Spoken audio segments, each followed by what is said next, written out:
a su programa Usted y Yo. Es un espacio informativo público correspondiente a este jueves 20 de noviembre de 2025, donde le traemos noticias de alto impacto en la actualidad.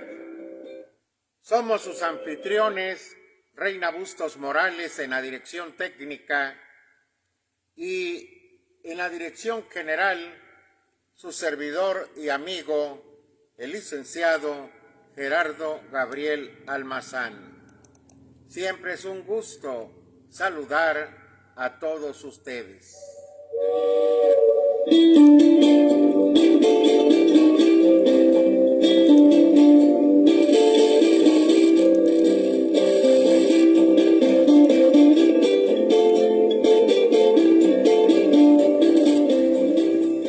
Hoy tenemos un programa especial que incluye, aparte del estado del tiempo, efemérides del día de hoy, noticias.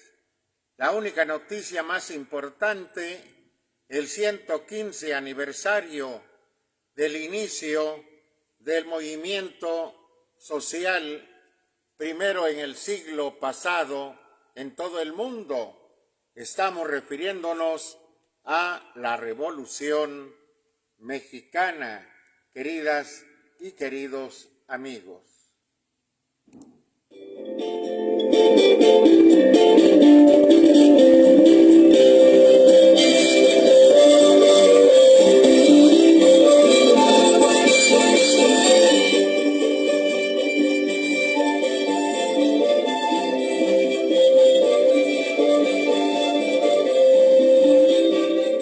Gracias por acompañarnos en este punto de encuentro.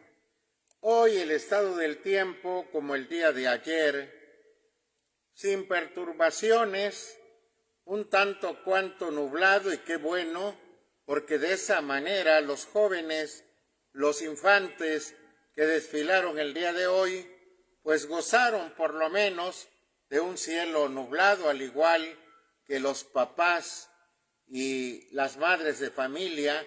Tal parece que marchaban los padres, los jóvenes y los niños.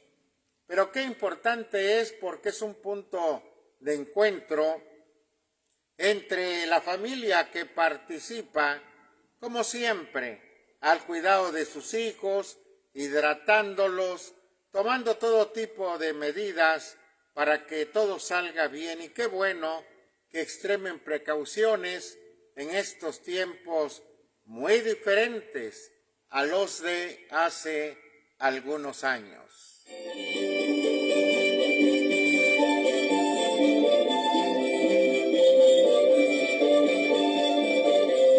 Las efemérides del día de hoy: Manuel Santos, apoderado de la testamentería de José Penas de la hacienda Mata de Agua, eleva la petición el 20 de noviembre de 1884 para que las congregaciones de Chorreras y Guazimal se agreguen al territorio de Cosamaloapan.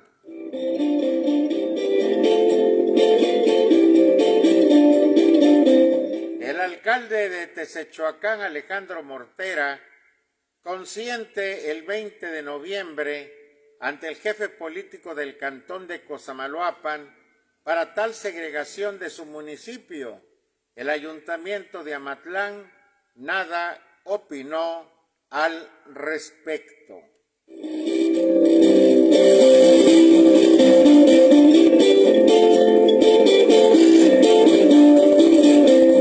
Aniversario del inicio de la Revolución Mexicana de 1910.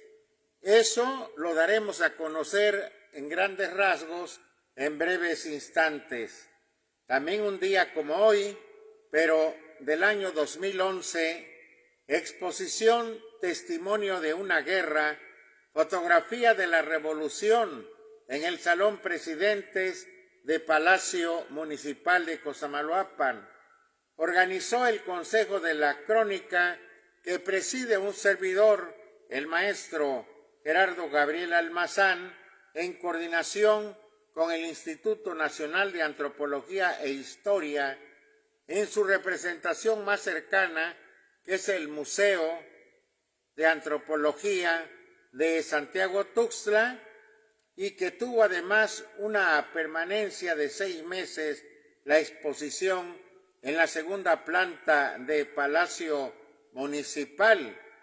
Claro, contamos con todo el apoyo del Honorable Ayuntamiento de Cosamaloapan, Veracruz, en aquel tiempo.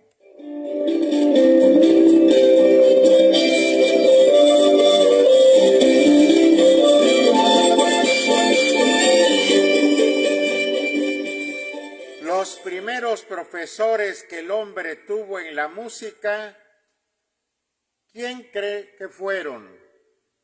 Efectivamente, los pájaros, instrumentos sagrados que uno fabrica para comunicarse con sus dioses. Hay sonidos que no tienen influencia española aquí en nuestra patria. El desarrollo de la flauta es en América, el uso de los tambores es en África y el continente europeo es el de las cuerdas. Chinas se les decía a las mujeres criollas. Las danzas prehispánicas eran de tipo estético. La música se quedó a vivir con ellos hasta el presente. La música es enraizada a la tierra como punto de partida para entrar a nuestras raíces. América es una semilla que crece y hay que preservar ese venero para mantener siempre un país libre. Es la semilla que crece la que nos dará una América propia, próspera, la que nació en esta tierra de promisión que es la gran patria mexicana. Pues bien, hace algunos minutos, aproximadamente alrededor de 1 hora, lanzamos un promocional para invitar a todos ustedes a que escuchen este programa que más que música es de información acerca de la Revolución Mexicana de una manera cronológica básica. Por ejemplo, en marzo 7 de 1908, el presidente Porfirio Díaz, después de casi 30 años en el poder, declara ante el periodista James Crailman que México está preparado para la democracia y que al llegar 1910 se retirará del poder. La entrevista se publica primero en Estados Unidos y hasta marzo 7 en México.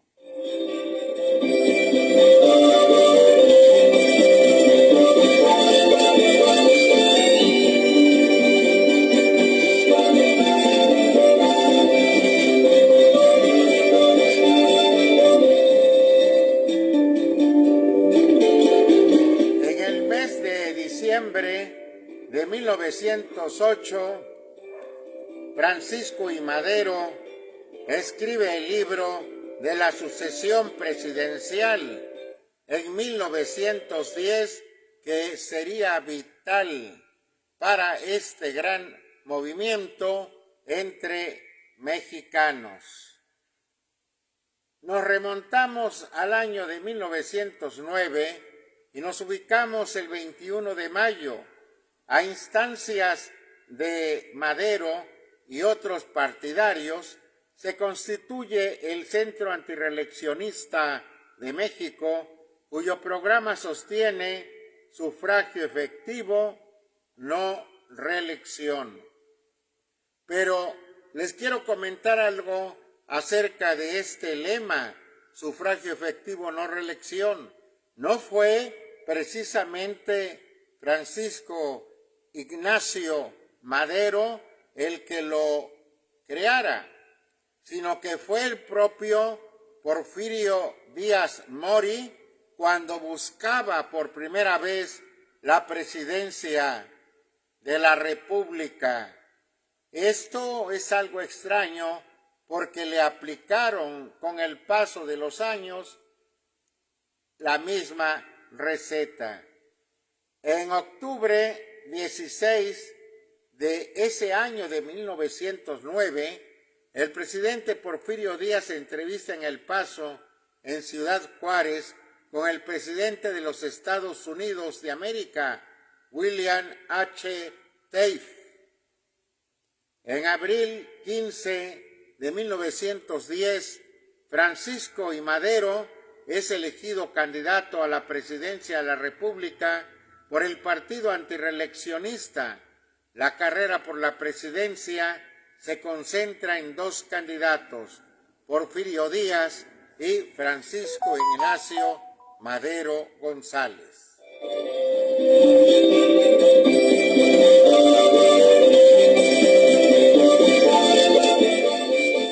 En junio 6 de 1910, durante su gira electoral, Madero es aprehendido en Monterrey y trasladado a San Luis Potosí.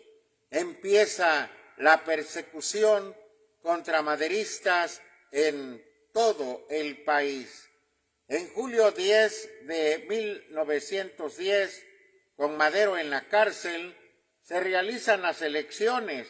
Porfirio Díaz obtiene el triunfo con 18,625 votos contra 196 votos que alcanzó Madero.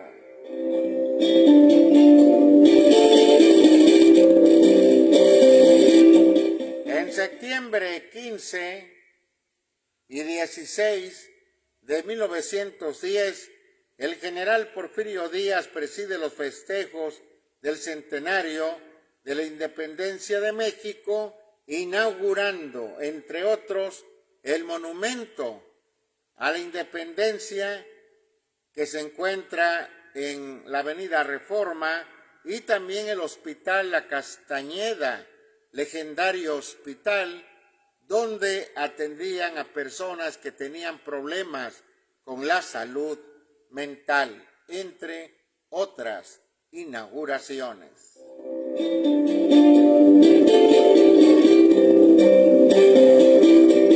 En octubre 5 de 1910, luego de huir de su confinamiento en San Luis Potosí, Madero llega a Estados Unidos y desde ahí proclama el Plan de San Luis, por el cual convoca a todos los mexicanos a tomar las armas en contra del gobierno de Porfirio Díaz a partir de las 6 de la tarde del domingo 20 de noviembre de 1910. Pero el viernes 18 de noviembre de ese preciso año, 1910, los hermanos Cerdán, Aquiles, Maximino y Carmen, junto con otros correligionarios maderistas, combaten contra la policía de la ciudad de Puebla. Es el primer brote revolucionario. Pretendía el inspector Cabrera detener precisamente a Aquiles Cerdán Alatriste, uno de los grandes dirigentes del partido antirreeleccionista con sede en Puebla, y al querer ingresar al domicilio de manera violenta y por la fuerza, un disparo le paró su carrera intrépida. Ese disparo sale de la carabina que poseía en ese instante una mujer. El primer tiro de la Revolución Mexicana lo hizo María del Carmen Cerdán Alatriste, Carmen Cerdán, y de esa manera la mujer se cubre de gloria y junto con ella todas las mujeres que más tarde participaron en esta gesta intestina e interna del noble pueblo mexicano.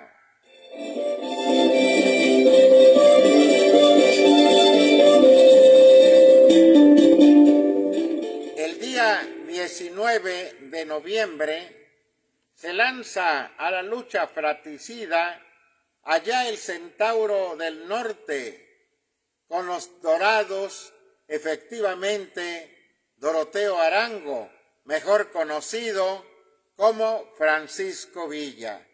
El nombre lo adoptó de un hombre fascineroso que se dedicaba a hurtar a las diligencias y a todos los caciques de aquella época, y él adopta el nombre de Francisco Villa. Recuerden, su nombre era Doroteo Arango y se lanza allá en el norte del país para más tarde vencer a las huestes contrarias a los principios sagrados de la Revolución Mexicana.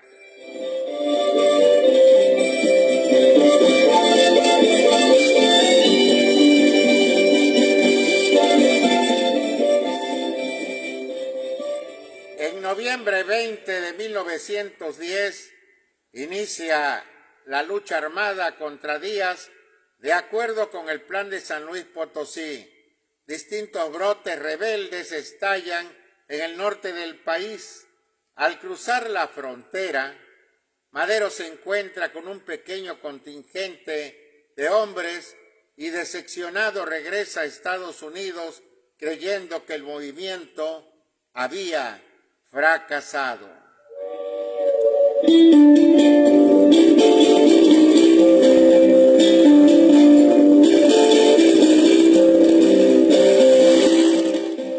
Y fue el 14 de febrero de 1911 cuando Francisco y Madero cruzan la frontera para ponerse al frente de la Revolución Mexicana.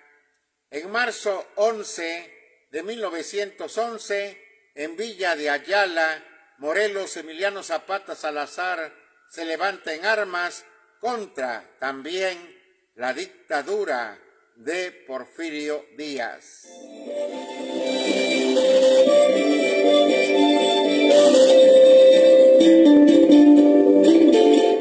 En mayo 10 de 1911, Pascual Orozco y Pancho Villa toman Ciudad Juárez, lo que traerá como consecuencia el triunfo de la lucha maderista. En mayo 21 de 1911 se firman los tratados de paz conocidos como Tratados de Ciudad Juárez. Por disposición constitucional, Francisco León de la Barra asume el poder interinamente y Madero acepta el licenciamiento de las tropas revolucionarias.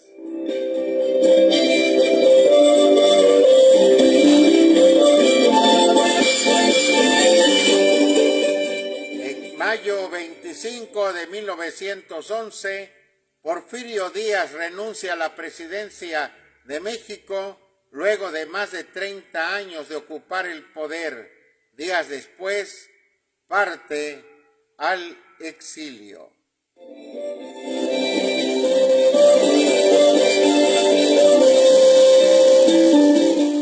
Con él se va una parte de la gran historia mexicana en donde una de las tareas fundamentales de Porfirio Díaz, que por justicia debo comentarles a todos ustedes, fueron las vías de comunicación, las vías férreas, el ferrocarril mexicano y todos esos hermosos edificios colosales y coloniales se debe a esa época en que Porfirio Díaz fue el presidente de la República.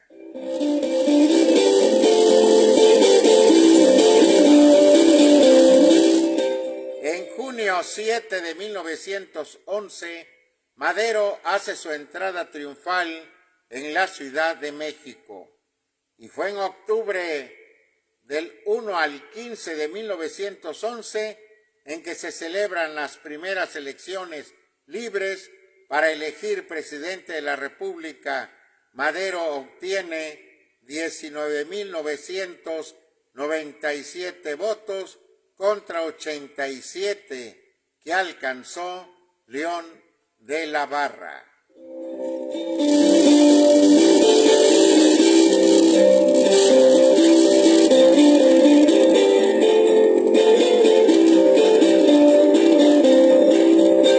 En noviembre 25 de 1911, Emiliano Zapata proclama el Plan de Ayala y se levanta en armas contra el régimen de Madero, acusándolo de haber incumplido las promesas hechas en el Plan de San Luis.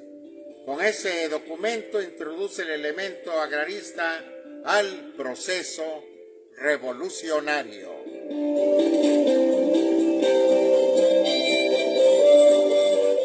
En marzo 2 de 1912 estalla la rebelión de Pascual Orozco contra el régimen de Madero.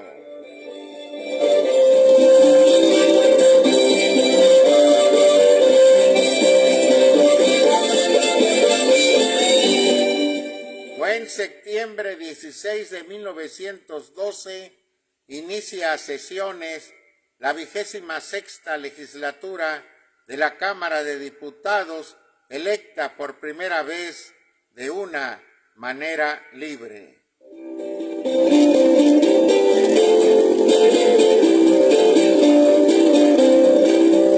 En octubre 16, o sea, al mes, octubre 16 de 1912, Félix Díaz, pariente de Porfirio Díaz, se rebela en Veracruz contra el gobierno de Madero.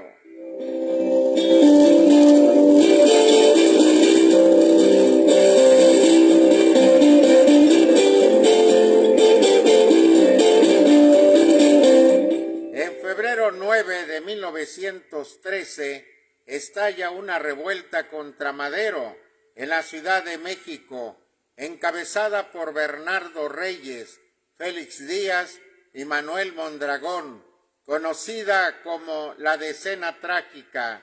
Reyes muere al intentar tomar Palacio Nacional, por lo que los rebeldes deciden atrincherarse en la Ciudadela.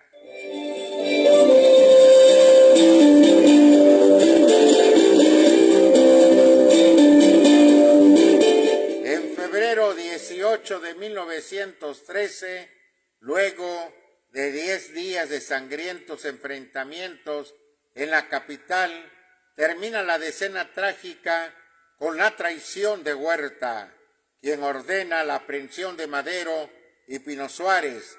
Ambos son confinados en la Intendencia de Palacio Nacional.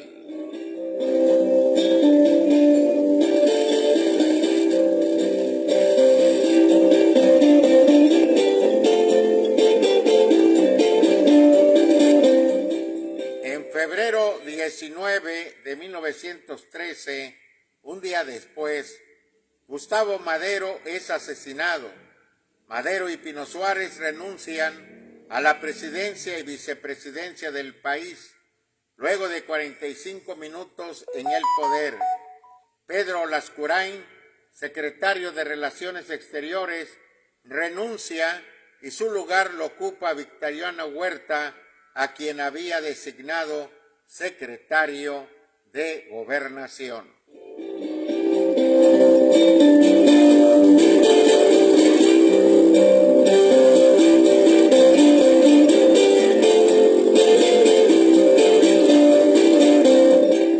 El 22 de febrero de ese mismo año, 1913, Madero y Pino Suárez son asesinados a espaldas de la penitenciaría de Lecumberri, en la capital mexicana.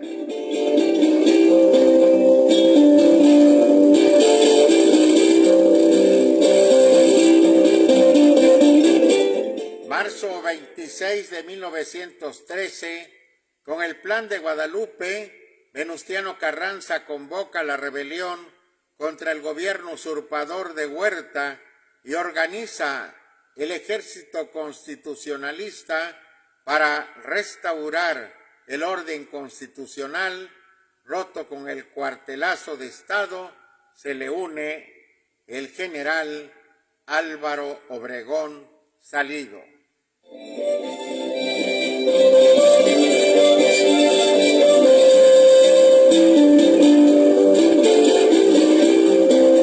En mayo 30 de 1913, Zapata modifica el plan de Ayala, desconociendo a Huerta, pero no se suma al ejército constitucionalista, sino que hace una lucha paralela.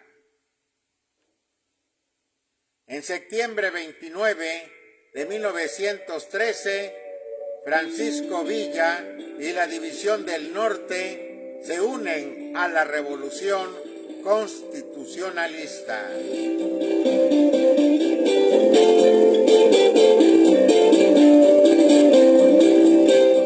En octubre 1 de 1913, Huerta disuelve la Cámara de Diputados y encarcela a varios de sus miembros.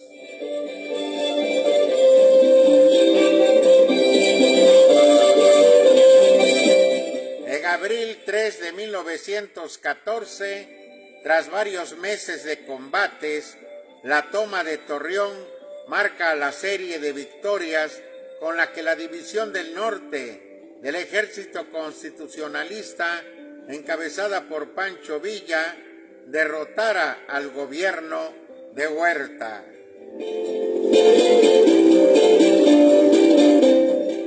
En abril 21 de 1914, en pleno centro de la Revolución Mexicana, marines estadounidenses invaden Veracruz.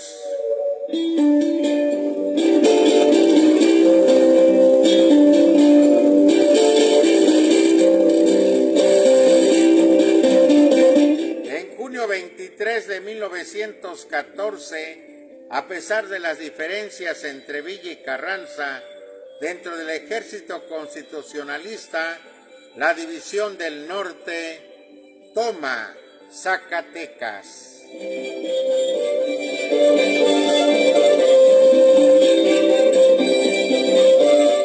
En junio 4 al 8 de 1914, para evitar la escisión revolucionaria, se reúnen en Torreón delegados de la División del Noroeste, comandada por Obregón, y la División del Norte, comandada por Villa.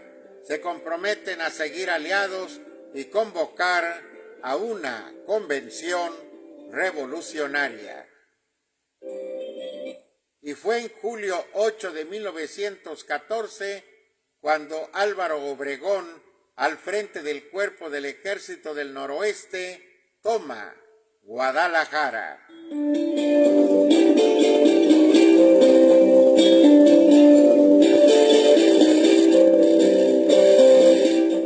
Corría el año de 1914 y en el mes de julio, el día 15, Victoriano Huerta renuncia a la presidencia y huye del país.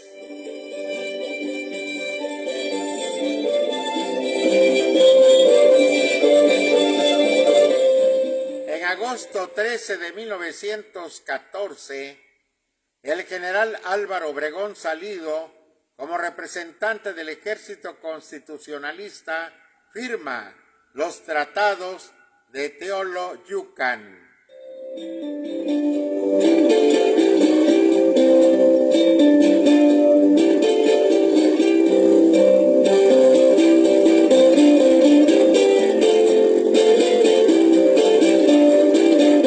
En agosto 20 de 1914, Carranza llega a la Ciudad de México. En octubre 1 de 1914, inician las sesiones de la Convención Revolucionaria en la Ciudad de México. Se busca evitar el rompimiento entre los distintos grupos revolucionarios.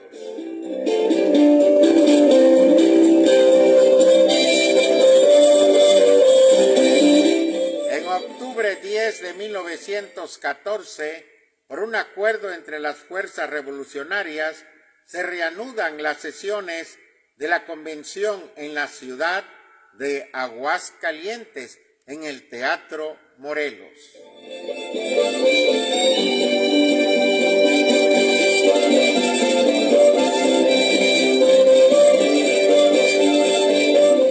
En noviembre 5 de 1914, la convención solicita a Carranza que a más tardar el día 10 entregue el poder y elige como presidente al general Eulalio Gutiérrez. En noviembre 9 de 1914, Carranza desconoce a la convención y establece su gobierno en Veracruz. Los convencionistas, encabezados por Villa y Zapata, avanzan sobre la Ciudad de México.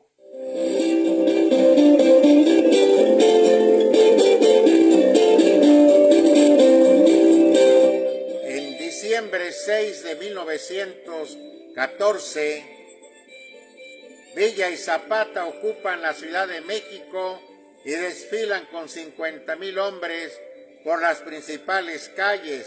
Su primer encuentro fue 2 días antes en Xochimilco.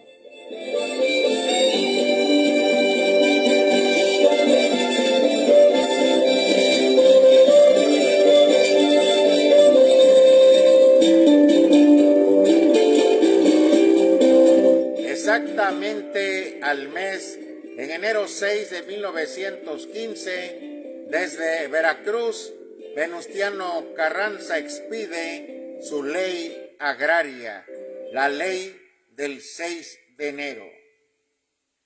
En enero 16 de 1915, el gobierno de Eulalio Gutiérrez abandona la Ciudad de México debido a la insubordinación de Villa y Zapata.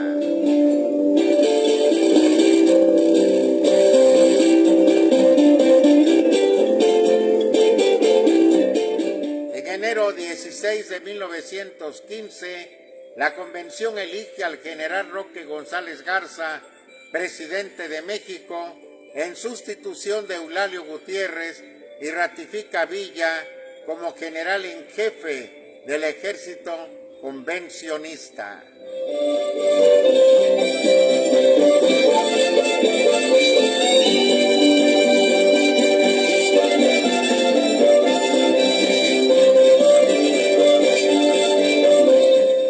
En enero 26 de 1915, ante el avance de las fuerzas obregonistas sobre la Ciudad de México, el gobierno de la convención se traslada a Cuernavaca, Morelos.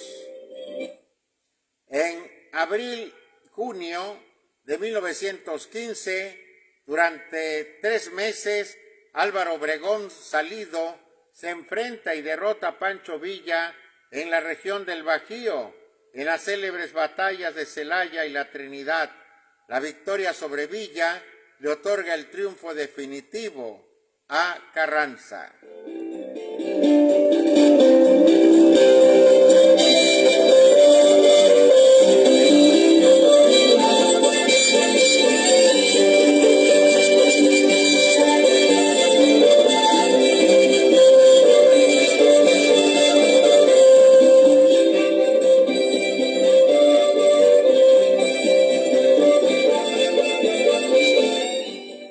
Marzo 9 de 1916, Pancho Villa invade Columbus, población fronteriza de Nuevo México, en la Unión Americana.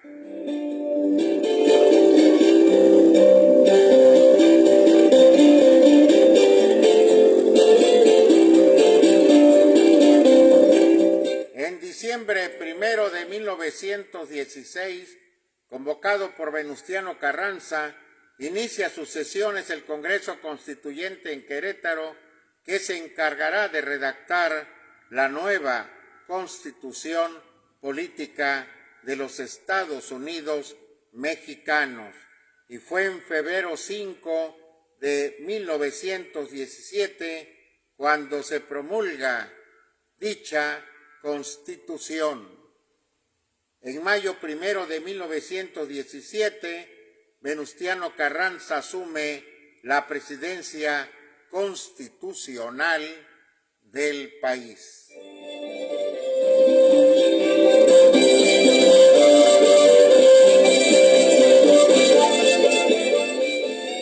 Y este fue realmente un recorrido en una forma cronológica de cómo se llevaron los diferentes hechos que hicieron posible que hoy gozáramos de garantías en el trabajo, de garantías en la educación y también en el reparto agrario.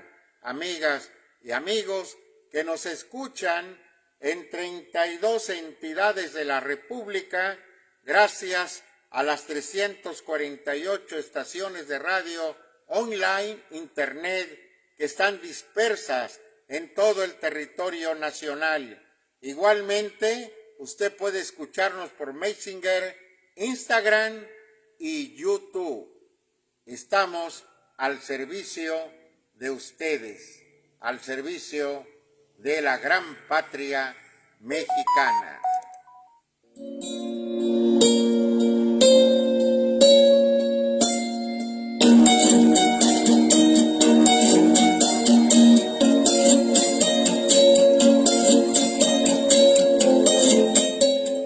Hoy fue un día espectacular en el desfile de la Ciudad de México.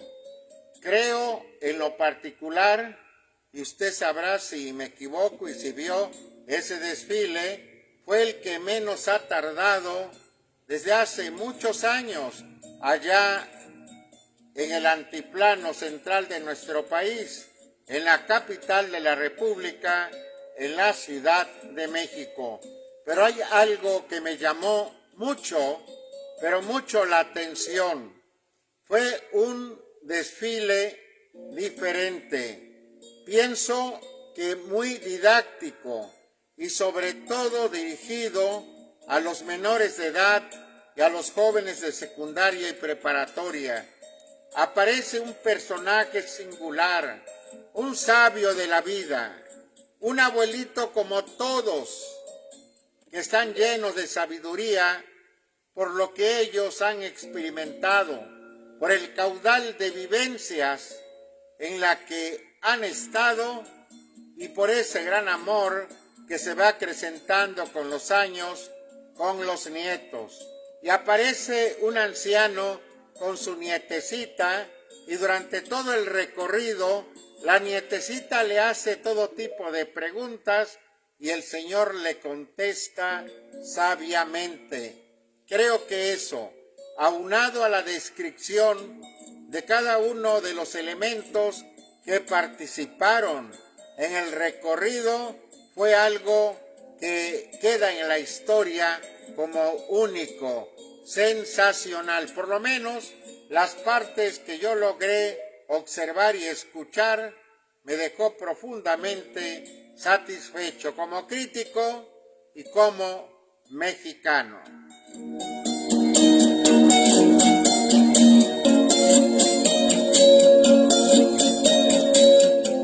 Agradecemos al profesor Homero Méndez y a nuestro amigo Ignacia Torres Granda, nuestra amiga, la gran Nachita, por estarnos acompañando desde un principio en este programa. Y también a los cientos de seguidores que nos siguen por Messenger, Instagram y ahora por YouTube. Ya en YouTube son programas, copias de estos que forzosamente hay que subirlos en ese canal, pero que tiene un alcance extra ordinario. Gracias, mil gracias por ser ustedes como son, por brindarme constantemente la amistad que mucho valoro.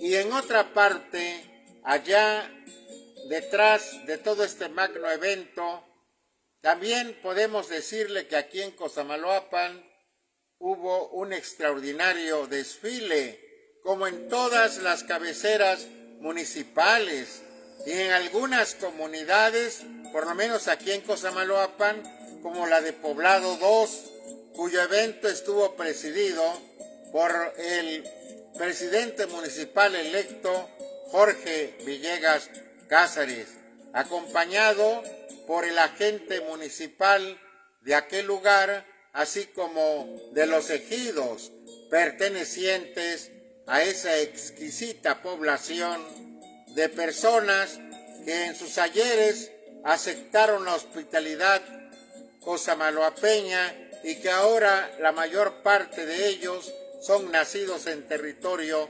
cosamaloapeño. Pero es un sector que nosotros mucho admiramos porque representan nuestras raíces, estimadas amigas y estimados amigos de esta gran patria mexicana.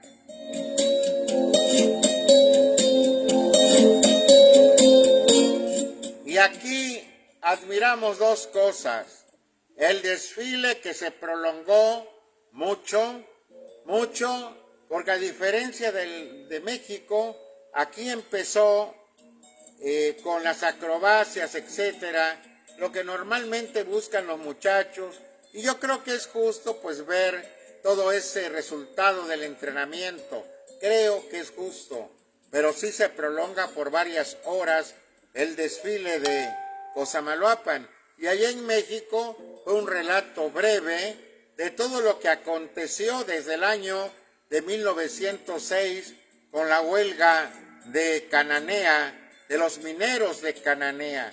Yo cuando estuve trabajando allá en Sonora, un día fui a Nacosari y fui también a Cananea, y desde una parte alta, desde un puente, estuve observando la cárcel de Cananea, una cárcel muy pequeña, más pequeña que la de Cosamaloapan.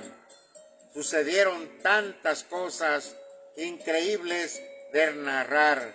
Y también cuando fui a Nacosari, recordé a Jesús García Corona, el héroe intrépido. No lo pensó dos veces. Se había aprendido uno de los vagones que llevaban dinamita. Y él lo primero que pensó, no en su vida, le dijo al otro operador que se bajara, que él iba a tratar de llegar lo más lejos posible con la carga, porque era pura dinamita ese vagón que hubiera extinguido a los habitantes y al pueblo junto con sus casas de Nacosari. Cuando estuve ahí atrás de la montaña y vi que todavía, a pesar de los años, se veía el impacto de esa explosión, realmente me descubrí la cabeza, incliné la frente, saludando al héroe de Nacosari. Por eso, el Día del Ferrocarrilero se escogió la fecha de esa gran tragedia para conmemorar junto con Jesús García Corona a todos aquellos ferrocarrileros que han entregado su vida entera para servir a esta gran nación que aplaude su obra y que lamenta en tales circunstancias su partida.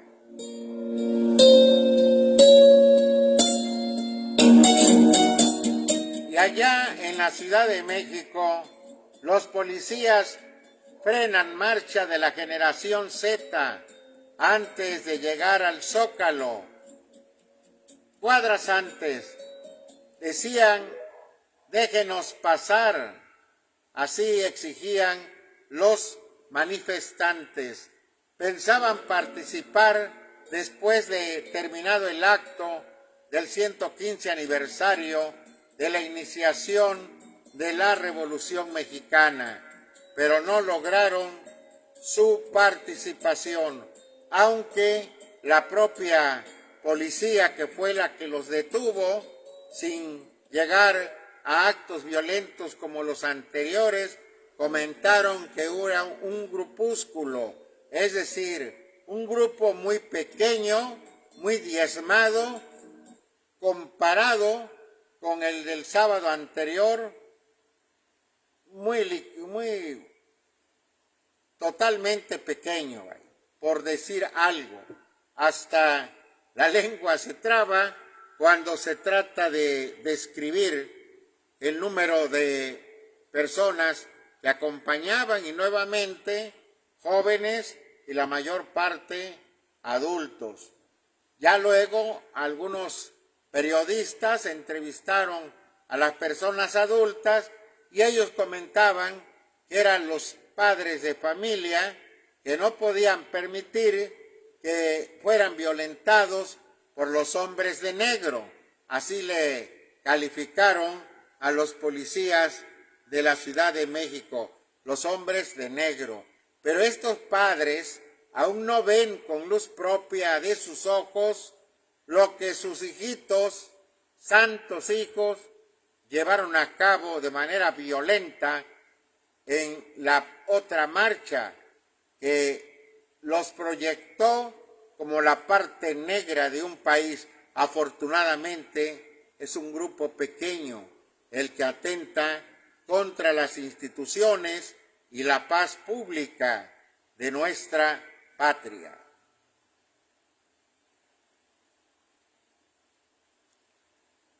Hoy es un momento espectacular en la vida de nuestra patria. Aunque si bien es cierto que la lucha fue en alguna forma desigual, nos damos cuenta de que el eje fundamental era la ansiedad, el hambre, la sed, el deseo de cambiar las circunstancias por un mejor porvenir para todos, poniéndolos del lado de los políticos y también poniéndolos por el lado de las personas desheredadas. Fue una lucha que, como siempre, lo aprovechan los dirigentes para sacar partido a sus insanos deseos de enriquecerse. Esa historia siempre va a ser igual.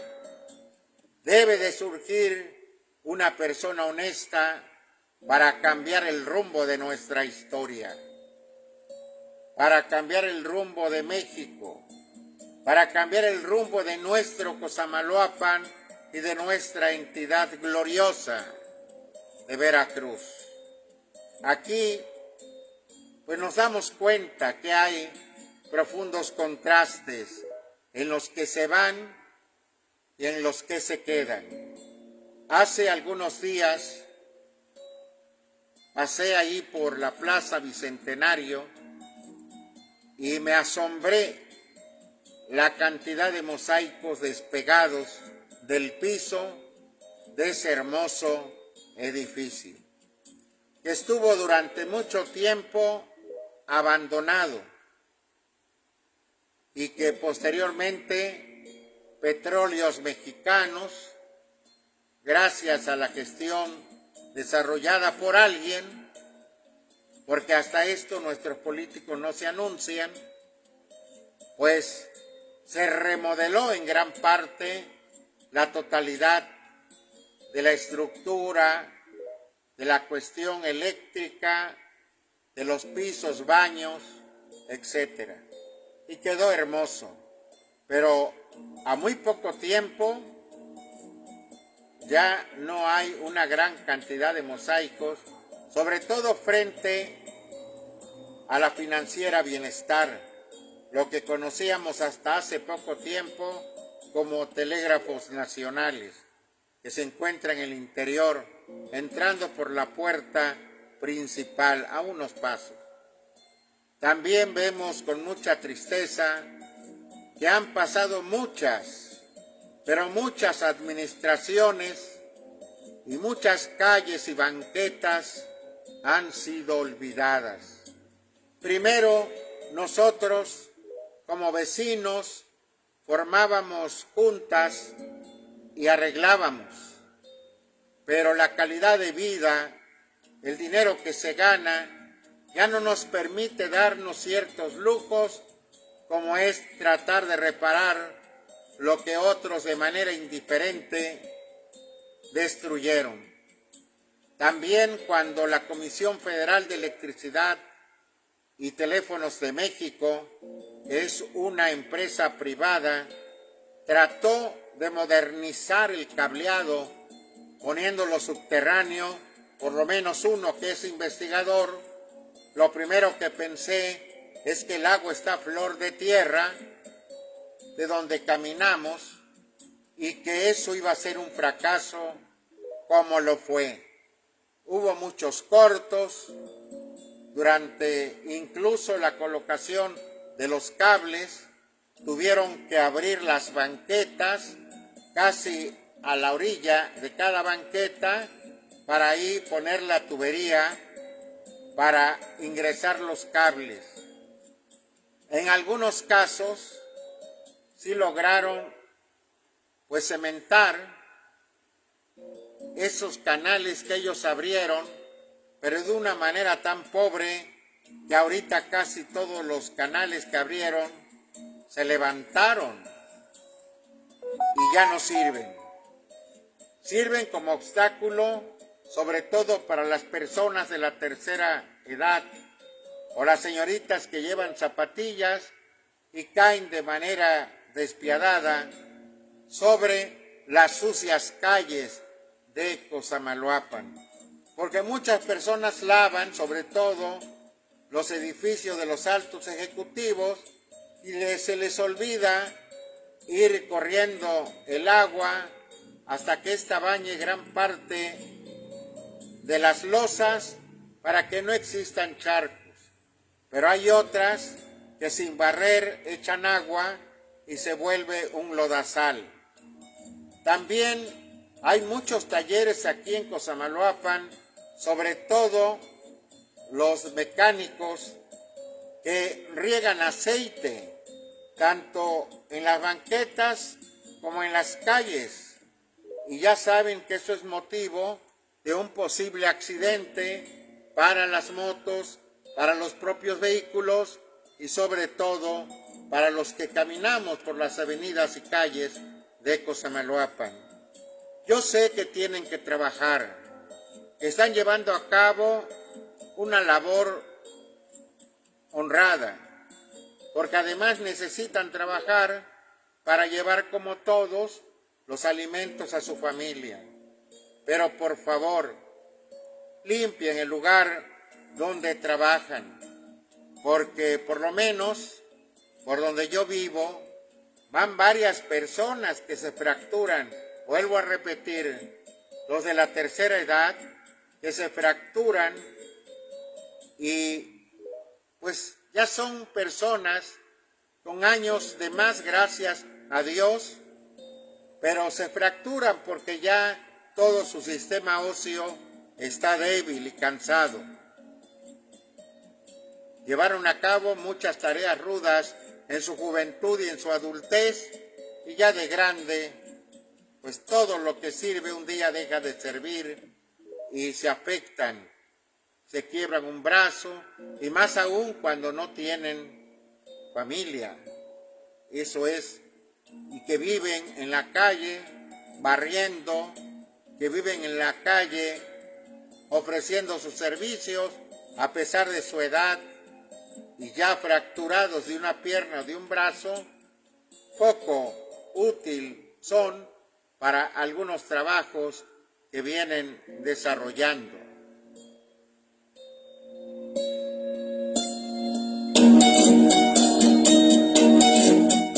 Yo los invito a todos a que tengan conciencia de lo que hacemos.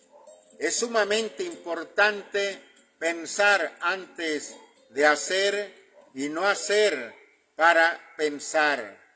Ahí es donde se refleja la madurez, el carácter de una persona. Todo lo que se haga tiene que ser planeado. Si hago un plan y las cosas no salen como yo quiero, tengo que analizar ese plan y ver en qué parte fallé y mejorarlo hasta lograr el objetivo planeado. Yo sé que los que me escuchan son personas que están cerca de Dios, son personas responsables, que en ocasiones, por la propia fatiga o por las tantas horas de trabajo, porque muchos hasta realizan doble función en un día para llevar más dinero, eso se le aplaude a todos ustedes, porque son extraordinarios hombres, jefes de familia, que no se permiten algunos lujos, porque el lujo de usted lo considera que su familia se alimente bien, que esté saludable su familia, que sus hijos estudien bien, que se realicen para que no sufran, dicen los padres comúnmente, sobre todo la gente del campo, para que no sean como yo, dice la gente del campo. Y eso se les aplaude. Por eso el llamado para todos los jóvenes en edad de estudiar, así como para los niños, para que piensen por un momento el que siempre ha estado al frente del hogar y de la educación de ustedes. ¿Qué mejor que llevarle un 10 a los padres? Que vean que el esfuerzo está siendo aprovechado y créanme que hasta de salud ellos se van a sentir mejor, queridos amigos.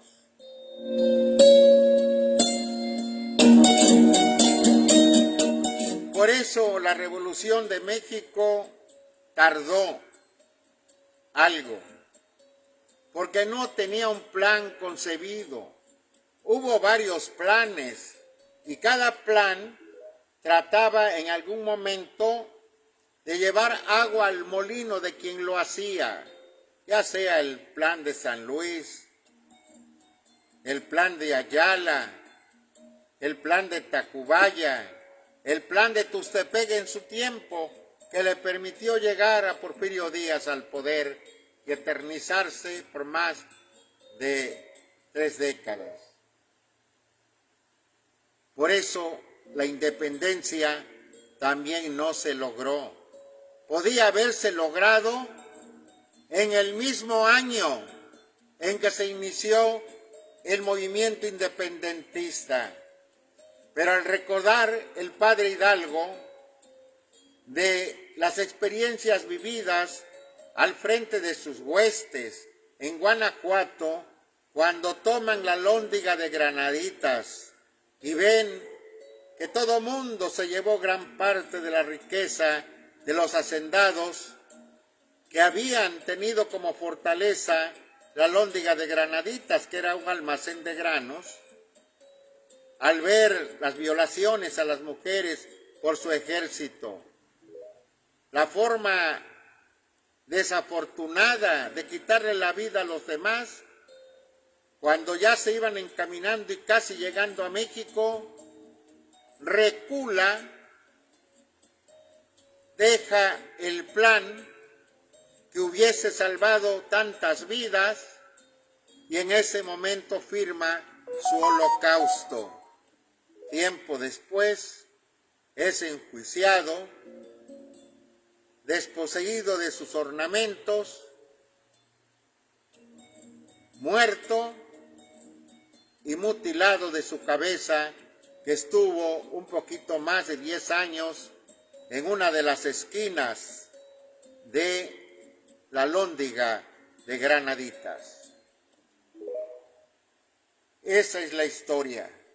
Y acá en México, Madero, el apóstol de la democracia, por su paz, un hombre de gran preparación, que estudió allá en Europa, en París, y también en la Unión Americana, y de nada le sirvió por creer en la gente equivocada.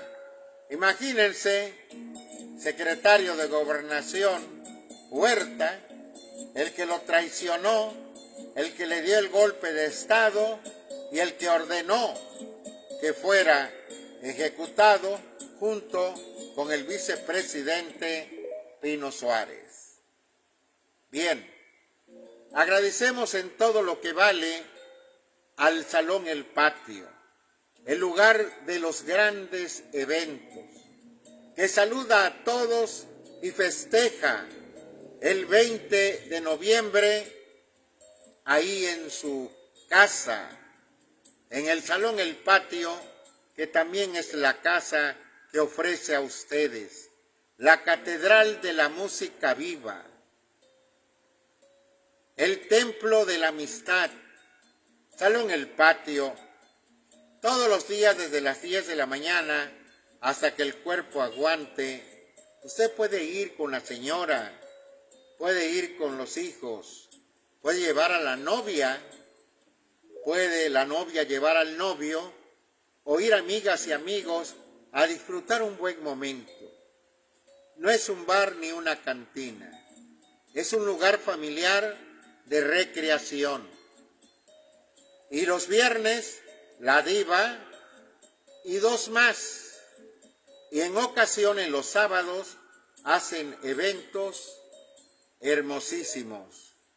Ya estuvieron los hijos de Mickey y también han estado la orquesta La Diferencia y muchos más que encienden los ánimos en ese lugar tan nuestro que se ubica en Belisario Domínguez, entre las avenidas Hidalgo y Morelos, a media cuadra de nuestro bellísimo Palacio Municipal. Acuda, todavía es tiempo de brindar con un refresco, con lo que usted quiera, estos momentos de aniversario 115 del inicio de la gesta heroica de la Revolución Mexicana. Y también en Ocampo, entre Carranza y Morelos, lo espera toda una tradición de nuestro pueblo, Impresos del Centro.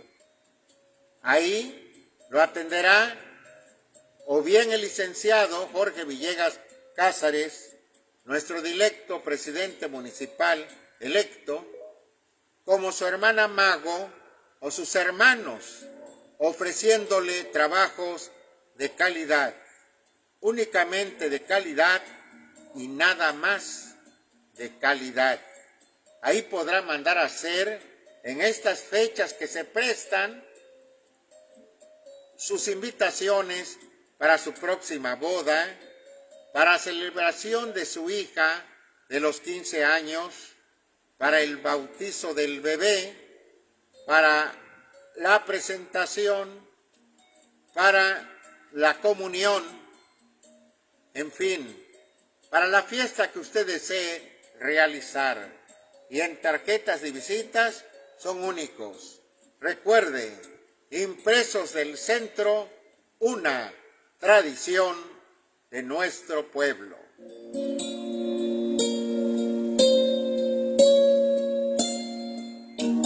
Saludamos a don Elpidio Almendra, a quien siempre me da un placer y mucho gusto saludarlo, así como respetuosamente enviamos saludos a su señora esposa y a su familia.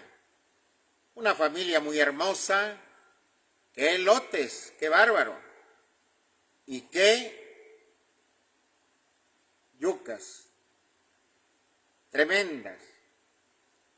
Siga por ese camino don Elpidio, porque en el elote, en las yucas y en lo demás se ve que usted ama el campo y lo que el campo produce.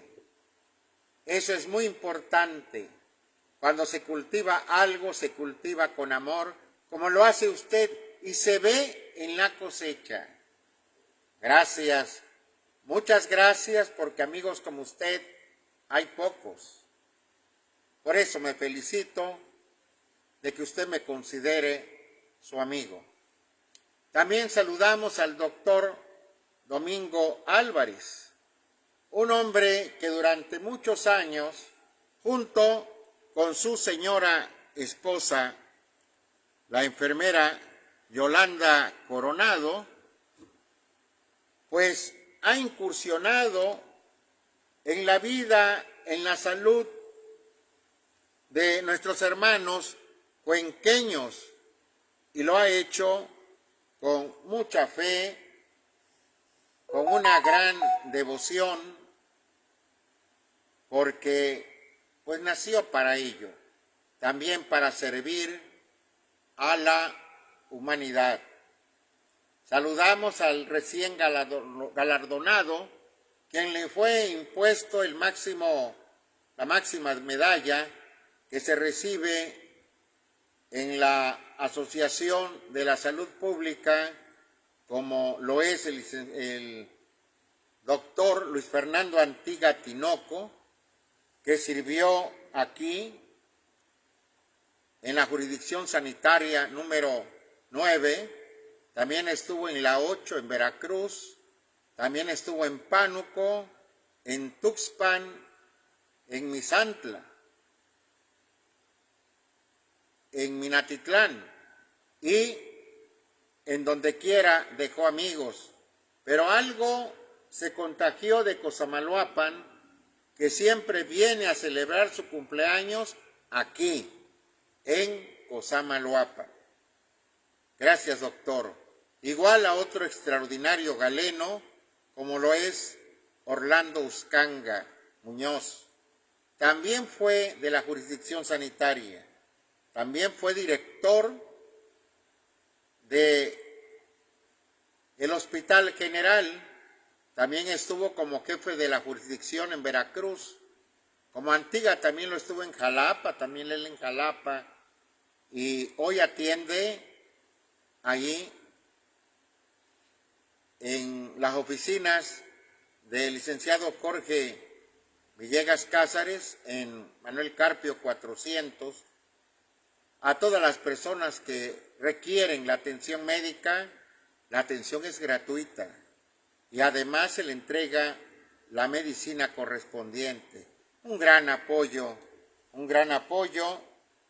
el que brinda el doctor en esas oficinas, en donde también se da asesoría jurídica gratuita. No dejen de visitar ese lugar.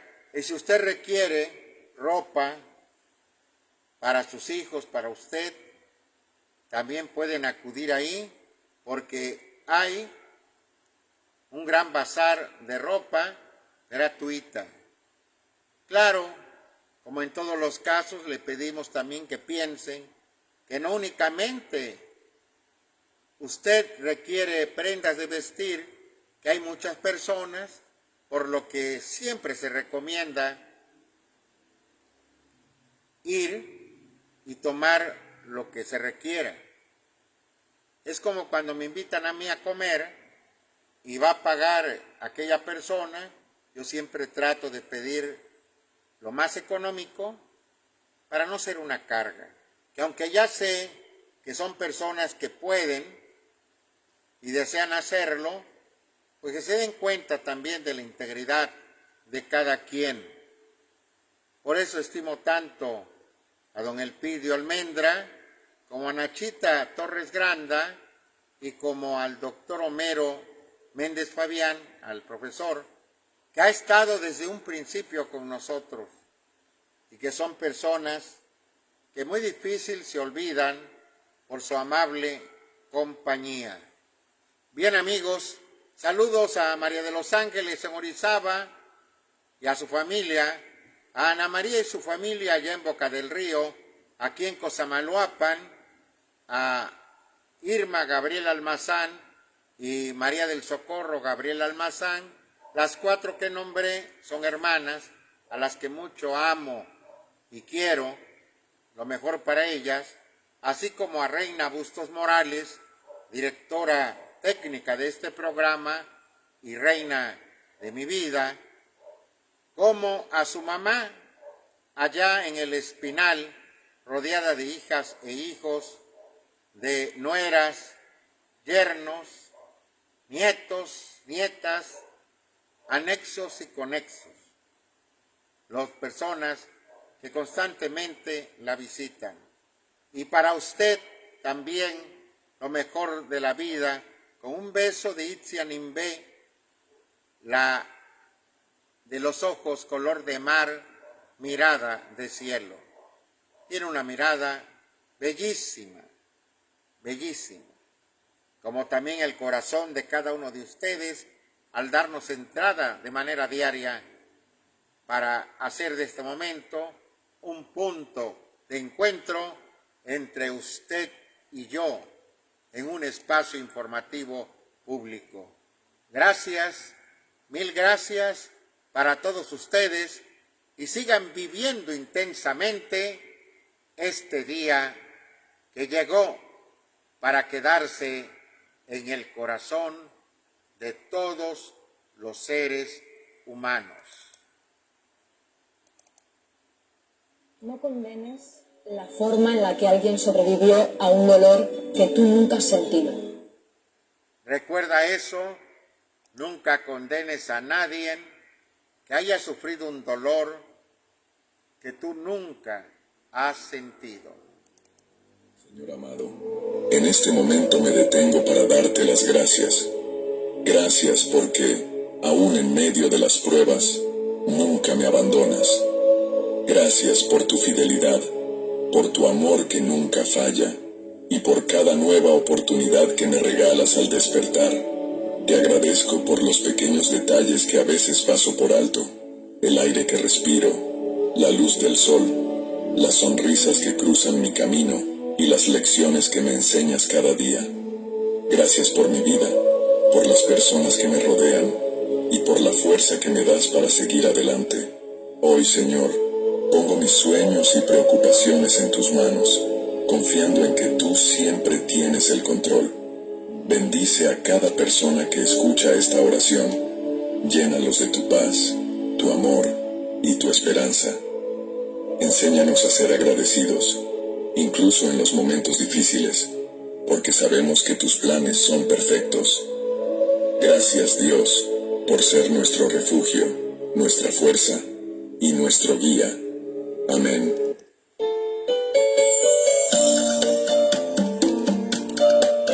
Bendecida noche. Antes de ir a descansar, Señor, queremos pedirte por las personitas que nos ven todos los días.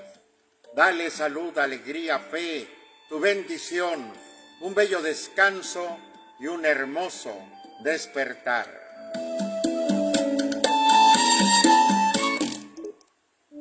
Hasta mañana.